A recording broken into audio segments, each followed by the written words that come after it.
말하기나 뭐 영어 배우는 방법이나 어린아이들 영어 이제 가르치는 것도 절대적인 방식이 있으면 좋겠는데 여태까지 찾은 게 없어요. 그냥 아이 반응을 보고 판단할 수 있는 능력을 기르는 게 우리가 할 수 있는 최선이 아닐까 이런 생각을 해요.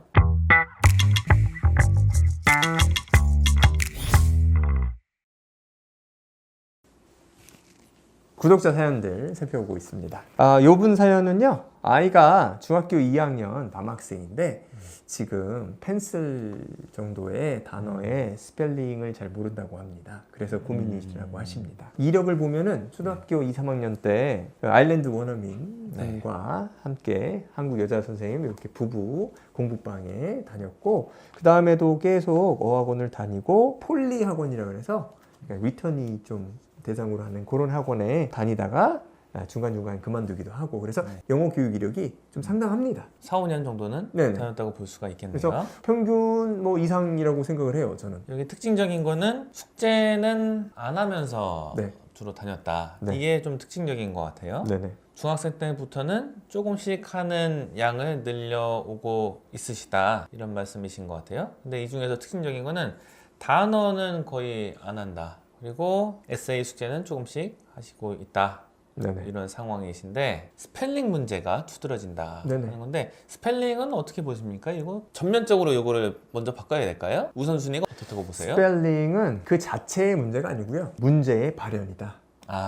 저는 문제라고 얘기하긴 그런데요. 네네네. 지금 영어 공부를 하면서 좀 부족한 면이 있다고 네. 봅니다. 그래서 네. 그 부족한 면이 스펠링이 잘 안 써지는 걸로 이렇게 표현이 되는 것이다 라고 봐요. 그래서 스펠링 자체를 보지 마시고 아이가 왜 스펠링 간단하거나 일반적인 스펠링을 틀리게 쓰나, 그거를 생각해 보시는 게 좋을 것 같다. 저는 그렇게 지금 보고 있거든요. 그러네요. 네. 뿌리가 되는 원인은 좀 다른 데 있다. 네. 저는 이 사연을 봤는데 어떤 게 지금 눈에 확 띄냐면, 학원을 다니는데 영어 독서는 전혀 하지 않아요. 그러면은 일정 부분 시간 낭비가 될 겁니다. 이게 거의 실은 영어 학습의 핵심을 이루잖아요. 그런데 이제 핵심을 안 하고 곁다리에 있는 네네. 것을 신경을 쓰면은 전반적인 판을 뒤집기는 힘들다. 네네. 물론 이 학생이 스펠링 철자에 약점이 있어요. 그래서 책을 많이 읽어도 스펠링이 조금 더 약할 거예요. 제가 그렇습니다. 저는 국어도 그렇고 영어도 스펠링이 약해요. 그런데 이제 책을 많이 읽다 보면 아주 기초적인 단어의 스펠링은 마스터하게 됩니다. 그리고 또 학원에서 요구하는 글쓰기, 거기에 대한 첨삭을 받고 다시 쓰기를 한다고 하면 기초적인 어휘에 대한 스펠링은 대부분 문제가 좋아져요. 현재 우리 학생은 글 읽기, 학원에서 내는 책 읽기 숙제를 할 수 있어야 된다. 그걸 하면 문제가 해결될 것이다, 이렇게 봅니다. 명쾌한 방안인 것 같습니다. 그리고 이제 어머니가 네네. 이렇게 물어보시는 거예요. 아이를 위해서 저는 뭘 해야 됩니까? 저는 이렇게 했으면 좋겠어요. 학원을 정하셔서, 어떤 학원이냐, 숙제를 일정 수준, 일반적으로 한 반 이상은 하지 않으면은 그 학원은 계속 못 다니는 학원에 보내세요. 그래야 될 것 같아요. 네. 이 사연을 보면서 의아했던 게, 단어를 숙제를 아예 안 한다. 네. 근데 다닐 수가 있는 학원이다. 이게 잘 안 되거든요, 실은. 네. 아이가 좀 안 돼 있는데 보완도 안 하는 거잖아요. 아까 말씀하신 대로 진짜 그게 필요하다. 과제가 안 되면은 다니기가 힘든 데를 가는 게 맞다. 과제는 자기 주도성을 상징하잖아요. 이 과제를 하는 이유 자체가 뭐 물론 이제 학습량을 늘리는 것도 맞지만 스스로 하게 하려고 하는 거잖아요. 스스로 하는 부분이 거의 없다, 실은. 네네. 요거를 개선할 수 있는 데 가시는 게 맞는 선택인 것 같습니다. 네. 스펠링에 대해서는 크게 아이하고 뭐 말할 필요도 없어요. 스펠링을 집중해서는 아니고, 그래서 아이가 열심히 안 하는 건 지적하실 수 있어도 네. 스펠링은 따로 지적하거나 뭐 얘기 많이 할 필요 없을 것 같습니다. 얘기 많이 하면 또 심적으로 부담이 되기 때문에 아이 입장에서는 크게 걱정 안 하셔도 됩니다. 다음 사연으로 네네. 넘어가도록 할까요? 예비초 5학년의 남자아이의 어머님께서 보내주신 사연입니다. 지금 학군지에서 거주하고 계신 것은 아니시다, 이런 상황이시고요. 영어 유치원은 나오시지도 않았다. 근데 아이가 총명하다는 평가를 좀 받으신다, 이런 말씀을 해주셨어요. 내용을 좀 더 말씀드리면은 네. 이제 학원을 다니면서 아이가 좀 잘하니까 네. 레벨업이 되고 자기 학년뿐만 아니라 자기보다 나이가 많은 학생들과 같이 공부를 하게 됐어요. 네. 공부를 좀 잘하는 거죠. 네, 그렇죠. 그러니까 능력이 비슷한 아이들은 밑에 반에 있는 거고 자기는 이제 위에 반에 하다 보니까 다른 학년들과 섞여서 하다가 네. 아이가 어느 날 이제 힘든 일이 생긴 거예요. 알고 봤더니 선생님이 아이가 좀 잘못했는데 큰 일은 아니고 꾸중을 하고 뒤에서 손들고 벌쓰게 했다는 거죠. 그 기억이 좀 상처로 남아서 아이가 학원을 네. 두려워하는 지금 상황이다. 벽을 보고 손을 들고 이렇게 했다 했는데 받아들이는 사람에 따라서 굉장히 다르게 받아들일 수도 있을 것 같아요. 네. 그런 일이 벌어질 수가 있는데 발생을 하고 난 뒤에 좀 더 아이한테 심적으로 이렇게 무겁게 다가왔을 수도 있을 것 같아요. 아이가 힘들어 하니까 네네. 어머님께서 이제 상황을 손들고 있게 하신 선생님한테 말을 드리고 네. 선생님이 사과를 하시고 싶다고 하셔갖고 아이랑 통화를 연결을 해주셨는데 실제로 이제 선생님이 사과를 하신 게 아니다. 되려 더 다그치셨다. 내 의도는 그게 아니었다고 이렇게 하시면서 다그치셔서 아이가 그것 때문에도 더 마음이 안 좋아졌다. 이런 상황이신 것 같아요. 그래서 결국에는 이제 그 학원을 나오시게 됐는데 다른 곳을 가는 것까지도 이제 아이가 좀 두려워하는 상황이라고 파악을 했어요. 네. 어떻게 이거를 극복을 해야 되냐? 저는 비슷한 경험이 있어요. 전에 이제 우리 학원에 어떤 선생님이 계셨잖아요. 근데 그 선생님이 아이한테 의도는 어땠는지는 잘 모르겠어요. 아예 나쁜 의도다? 그것까지는 잘 모르겠는데 손을 들고 이렇게 한 거죠. 나는 나쁜 아이입니다. 이렇게 어떤 메시지 쓰게 한 다음에 그 종이 들고 있게 했는데 당시에는 아이 반응이 웃으면서 이렇게 지나갔다고 하지만 분위기가 이렇게 진지하지 않게 하는 분위기였나 봐요. 집에 가서 마음의 상처를 입었기 때문에 부모님한테도 알리고 이렇게 했던 것 같아요. 네. 그때 당시에 저는 어떻게 했냐면은 이게 좀 과하다. 손을 들게 할 수는 있을 것 같아요. 근데 나는 나쁜 아이입니다. 이렇게 하는 것까지는 좀 과한 면이 있다고 해서 아이한테 사과를 하라고 하기보다는 이거는 우리가 추구하는 학원 방향이랑 맞지 않다. 교육 방향이랑 맞지 않다 해서 그 선생님과는 연을 네. 거기까지만 했던 걸로 했던 적이 있었지요. 이 경우에 저는 이제 개인적인 생각은 이래요. 저도 이제 고민이 많은데요. 선생님이 의도가 나쁘진 않으셨을 것 같아요. 네. 짐작하기로는. 그런데 어떤 감정이 상하는 거는 조금 더 감정이 상한 사람 입장에서 생각해 주는 게 좋지 않을까 생각해서 그런 의도가 아니었다. 미안하다. 이렇게 한번 말을 해주게 된다면은 많이 괜찮아지지 않을까.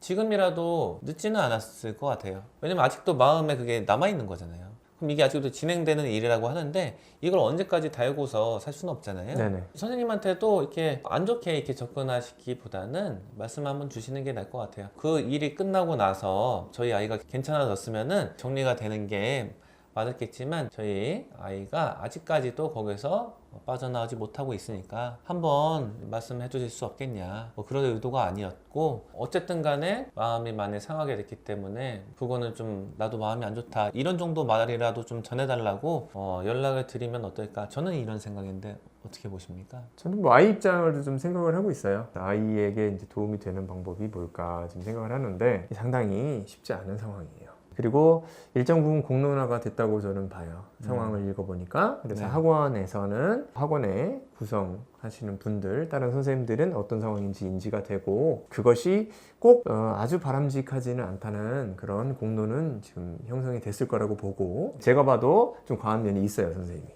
아이 입장에서는 이렇게 아이가 좀 이해할 수 있어요. 아이가 세상을 바라보는 시각을 지금 만들어주는 과정이잖아요. 네. 그 시각을 만들어주는데 여기 이제 사건이 터지니까 아이가 지금 이 사건을 어떻게 보고 앞으로 이런 비슷한 사건이 일어나도 어떻게 행동해야 되는지를 아는 게 중요할 것 같아요. 앞으로는 이런 일이 일어나지 않는다. 이런 약속은 하면 안 돼요. 이 비슷한 일이 분명히 일어날 수 있거든요. 그렇죠. 그것 때문에 아이가 좀 두려워하는 거예요. 더한 일이 일어날 수도 있거든요, 사실. 사람 사는 곳에서는 학교나 학원에서 어디든지 실은 네. 있을 수 있죠. 그러면은 이런 것이 일어났을 때 나는 어떻게 행동을 해야 되냐. 근데 지금 경험은 자기가 어떻게 피할 수도 없고 그냥 당했으니까 너무나 그게 두려운 거거든요. 자기가 어떤 컨트롤 할 수 있는 거가 있으면은 그 두려움이 적어집니다. 고생을 하지만 내가 선택해서 고생을 하면 그거는 좀 난데 고생하고 싶지 않은데 그냥 당한다고 생각하고 선택권이 없으니까 그게 두려운 거예요, 지금. 이런 상황이 있을 때 어떻게 행동을 해야 되는지를 알려주고 그 행동 자체가 어떤 의미를 갖는지를 알려주는 게 좋을 것 같아요. 구체적으로 말씀을 드리면은 학원에서 선생님이랑 공부를 하는데 선생님이 요 비슷한 일이 있다고 하면 그 선생님하고는 얘기가 좀 안 될 수가 있죠. 다른 선생님이라든가 학원에 보면 실장님이라든가 다른 분한테 이거 상황을 얘기하고 상황을 해결하는 게 맞다. 이런 걸 미리 알려주고 충분히 이런 비슷한 일이 또 일어날 수가 있다는 거를 얘기해야 돼요. 그게 괜찮다고 하면 이제 학원을 다니는 거고 그런 비슷한 일이 일어나면 나 너무 힘들어서 못할 것 같으면은 좀 기다려주는 게 맞는 것 같아요. 제가 100% 판단할 수 없지만 뭐 하면 안 되냐면 이런 일 앞으로 없을 거야. 이런 일이 없게끔 내가 할게. 어머님이나 아니면 다른 분들이 이렇게 얘기하는 거는 상당히 위험합니다. 비슷한 일이 일어날 수 있는 거니까요. 네. 이 아이가 이런 것에 대한 생각에서 멀어지거나 그냥 생각을 안 하고 덮고 그냥 가는 그런 쪽으로 가는 건 좋지 않고요. 아까 말씀드린 대로 이런 일이 있으면 이렇게 행동하자 이런 식으로 해서 이 탈출구를 좀 아니면 행동 방법을 알려주는 게 그나마 아이가 앞으로 학원이라든가 이런 비슷한 상황에 도전할 수 있는 기회를 주는 빠른 길일 거라고 저는 생각을 해요. 아무쪼록 마음의 상처에서 벗어나서 다시 즐겁게 생활할 수 있기를 바랍니다. 다음 사연은 7살 자제분을 딸이시네요. 기르시는 영어 선생님이십니다. 영어 선생님이시기 때문에 영어 교육에 대해서 이해가 보통 분들보다 많이 높으실 것 같아요. 이제 고민이 있으신 게 영어 유치원 이건 어떻게 해야 되냐. 장점도 있지만 단점도 많이 알고 계시니까 일반 유치원에 보내셨다 이렇게 말씀을 하셨고요. 그래서 이제 그거 대신에 화상 영어를 이제 선택하신 것 같아요. 근데 화상 영어 하니까 영어 말하기가 잘 안 는다. 그리고 화상 영어 할 때 어머님이 옆에 계시면은 엄마가 이제 영어를 잘하시니까 자녀분께서 어머니한테 도움을 요청하고 그러다 보니까 또 영어가 빨리 안 는다. 이렇게 지금 말씀을 해주시는 것 같아요. 영어로 말하기 실력 향상을 원하신다 이런 상황이신 것 같은데요. 어떻게 하면은 말하기 실력이 좋아질 수가 있을까요? 말하기를 또래 아이들이랑 할 수 있는 공간으로 가야 된다. 비슷한 상황에 비슷한 실력을 가진 아이들끼리 모여서 어떤 지도하에 이렇게 말하는 거를 이제 하거나 7살이니까 게임이라든가 어떤 그런 식으로 하는 게 좋을 것 같은데 그게 뭐 영어 유치원이잖아요. 네, 그게 영어 유치원이죠. 네, 제가 생각할 때는 조금 기다렸다가 영어 유치원도 학원이긴 한데 학원에서 하면 되겠다. 7살이면은 적당하게 갈 학원도 있을 거라고 봐요. 유아 대상으로 하는 아이들 대상으로 하는 학원이 그냥 영어 유치원이라고 불리는 거잖아요. 실은 유치원은 아니고요. 또래 애들이랑 같이 배울 수 있는 영어 뭐 학원에서 하면 좋지 않을까 이런 생각이시군요. 학원 스타일은 좀 말하기 중심으로 하는 데를 이렇게 보내시는 거. 이머전 교육해서 영어로만 이제 수업이 이루어지는 곳이 좋을 것 같아요. 시간 같은 거는 조절할 수 있을 것 같아요. 영어 유치원이라고 하는 데는 실은 일반적으로 시간이 굉장히 길어요. 9시에서 뭐 3시 이 정도까지는 하는 것 같아요. 요거까지는 잘 모르겠어요.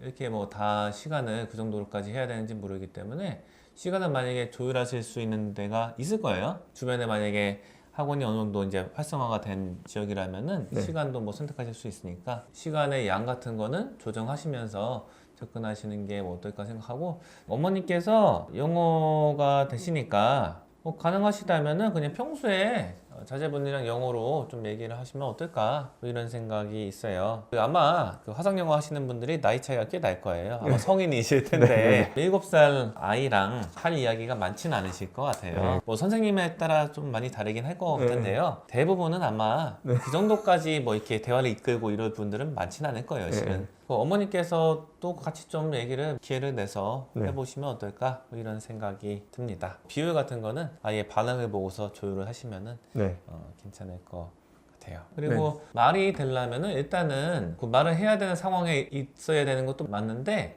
그러면서 동시에 영어를 많이 들어야지 도움이 많이 되는 것 같아요.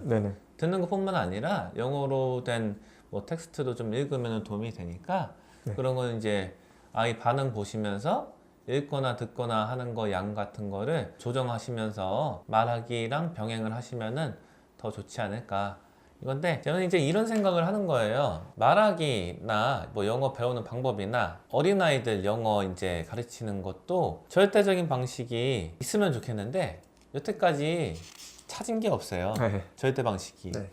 저는 근데 이게 절대 방식이 실제로 인류가 한 100년 더 이거를 연구하면 이게 나올까? 그렇다고 보진 않아요. 네. 이 절대 방식은 없는 게 맞다. 네. 왜냐면은 상황에 따라 그리고 학습자에 따라 다르기 때문에 이거를 진짜 찾고 싶지만 딱히 없다고 봐야 되고 네. 그냥 아이 반응을 보고 판단할 수 있는 능력을 기르는 게 우리가 할 수 있는 최선이 아닐까 이런 생각을 해요. 아이가 보편적으로 잘 통하는 방식의 자극을 줬는데 그때 반응이 보편적인 반응이 아니다 하면 그거를 바로 감지하셔 갖고 방향을 조정해 주실 수 있는 그런 정도의 준비를 해 주시는 게 최선이지 않을까 이 정도로 생각을 합니다.